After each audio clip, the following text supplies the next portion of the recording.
É comum nós ouvirmos dizer que o Brasil é um país que tem poucas ferrovias. Mas qual é a quilometragem total de trilhos que existe em nosso país?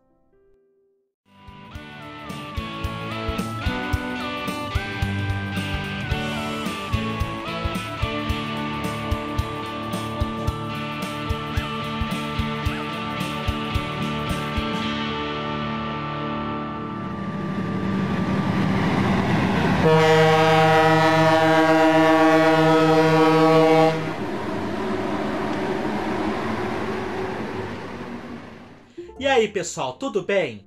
Antes de mais nada, considere se inscrever no canal se você ainda não é inscrito, ativar o sininho das notificações e se gostar deste vídeo, deixe seu like, pois isso fortalece bastante nossas atividades. Lembrando, nós temos vídeos novos todos os domingos às 17 horas. Nosso amigo e inscrito João Christian enviou uma pergunta questionando qual é a quilometragem total de trilhos que nós temos em nosso país atualmente e quantos quilômetros havia na época do Brasil Império. Em 30 de abril de 1854, foi inaugurada a primeira ferrovia do país, a Estrada de Ferro Mauá, cujo nome oficial não era esse, mas eu a chamarei assim para ser de mais fácil entendimento a todos. Ela tinha 15 quilômetros, e esses foram os primeiros quilômetros de trilhos em nosso país. Entretanto, até 1858, apenas mais 2 quilômetros haviam sido adicionados à malha ferroviária nacional. A partir daquele ano e pelas décadas seguintes, haveria um crescimento exponencial na quilometragem das ferrovias brasileiras, sendo que todos os anos haveria saldo positivo no total de quilômetros construídos, subtraindo-se eventuais ramais ou linhas que haviam sido erradicadas. No último ano de regime imperial no Brasil, ou seja, 1889, nosso país contava com 9.583 quilômetros de trilhos, sendo que o recorde de implantação de linhas ferroviárias no Brasil havia sido em 1885, com 948 quilômetros de trilhos implantados. Aliás, toda a década de 1880 foi a que houve mais quilômetros de trilhos implantados, sendo que, durante pelo menos mais 3 ocasiões, houve mais de 700 quilômetros de trilhos implantados por ano. Todos esses dados que eu estou passando e que eu ainda irei passar foram extraídos do site da revista Centro-Oeste Ferromodelismo, que vai ser o primeiro link aqui da descrição, e que utilizou dados do IBGE, da Revista Ferroviária de 1945 e do Ministério de Viação e Obras Públicas de 1854 até 1922. Aproveitando o momento, alguns de vocês já devem ter se deparado com a informação de que, durante a época imperial, o Brasil foi o país que mais construiu ferrovias no mundo.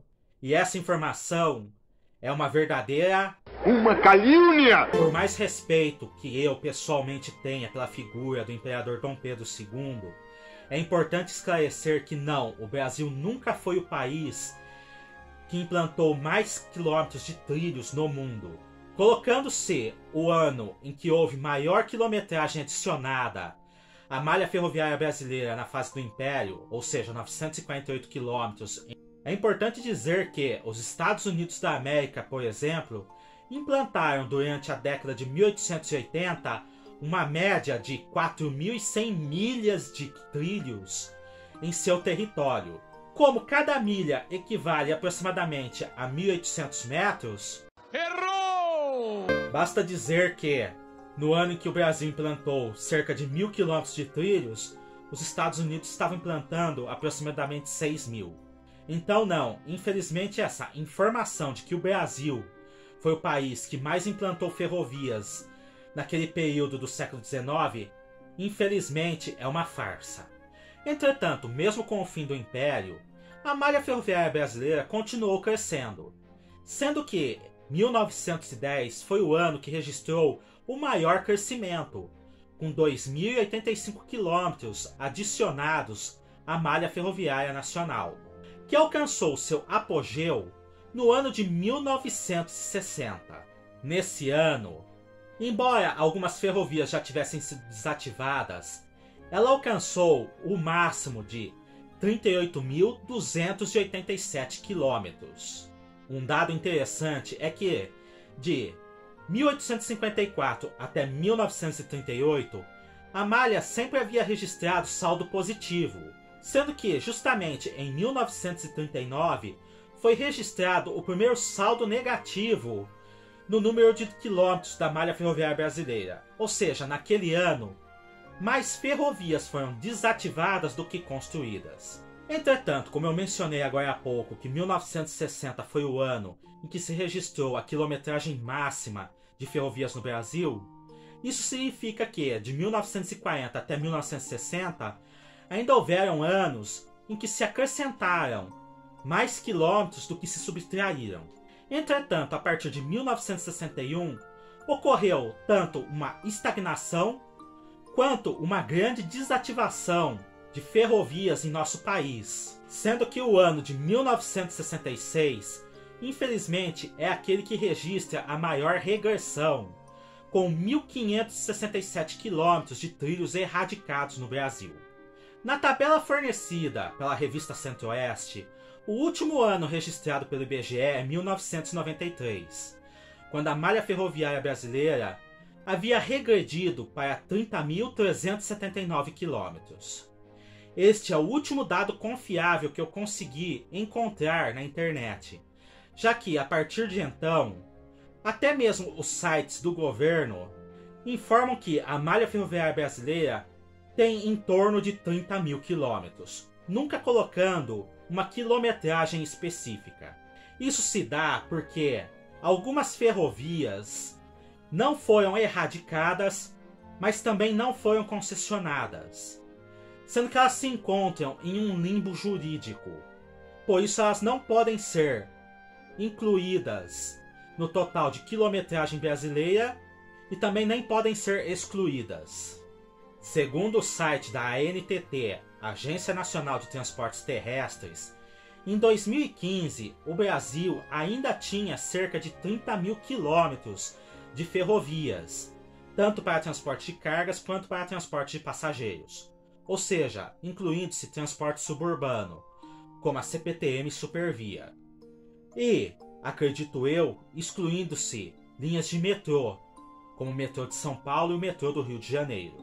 No ano de 2022, quando eu estou gravando este vídeo, a maioria dos sites especializados ainda traz esse número de 30.000 quilômetros, a extensão total das ferrovias brasileiras. Mas, como neste período foram acrescentados quilometragens referentes à Ferrovia Norte-Sul e mais alguns trechos, provavelmente nossas ferrovias rondam os 32.500 quilômetros, porcentagem que ainda deve aumentar nos próximos anos com a conclusão da Ferrovia de Integração Oeste-Leste e com a conclusão do trecho sul da Ferrovia Norte-Sul, sendo que aqui eu não estou incluindo ferrovias autorizadas, já que elas ainda nem começaram as obras. Então, recapitulando, em 1889 o Brasil tinha 9.583 km de trilhos, e em 2022 ele possui aproximadamente 32.500 km de trilhos. E esse foi o vídeo de hoje. Cliquem no gostei, se inscrevam no canal e ativem o sininho das notificações para fortalecer nossas atividades e vocês não perderem nenhum novo vídeo. Até a próxima!